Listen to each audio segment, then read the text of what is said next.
This is most commonly a Motorola Android Firmware File or a Superbase database file.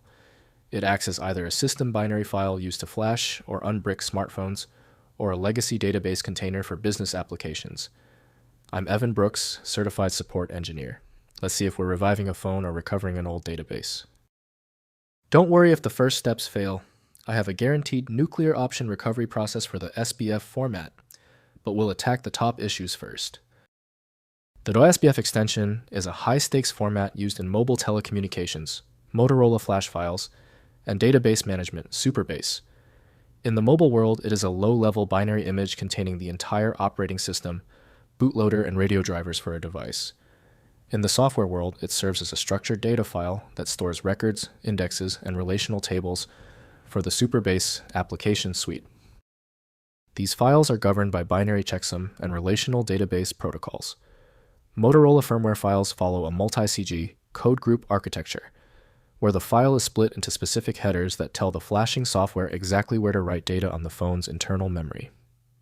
Superbase.SBF files follow a fixed length or delimited record rule, designed to allow high-speed data seeking and indexing within its proprietary peer-to-peer database engine, ensuring that data relationships remain intact even as the database grows in size.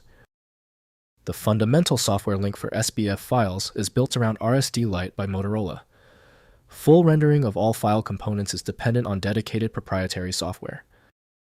Windows can't read the internal data blocks, so accessing content demands dedicated backup tools.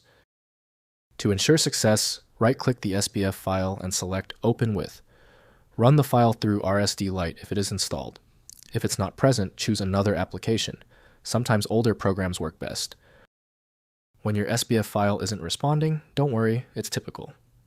To avoid future errors, let's talk about why the file is stuck. Here is a list of the key technical reasons this SBF format often fails to open. First, identify SBF file types and origins. Identify the file by its context.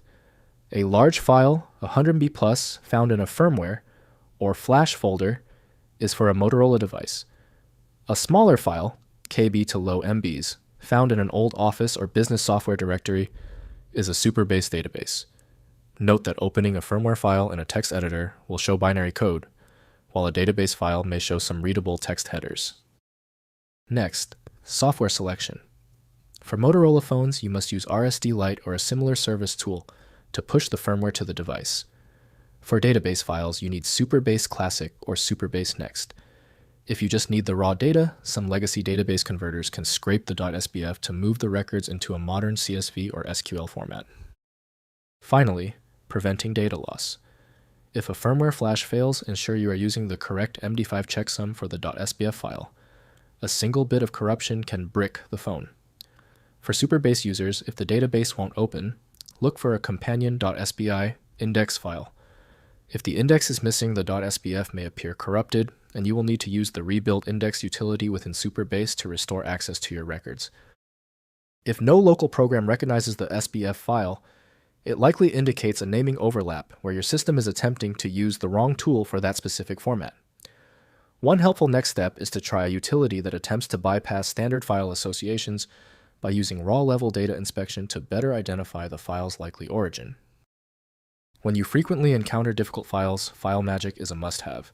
Its strong point is the instant preview of content, bypassing common corruption and extension errors in any SBF file. Download now at filemagick.com. Make sure you've bookmarked this video. If you're a longtime viewer, thanks. If you're new, please join the community by subscribing today.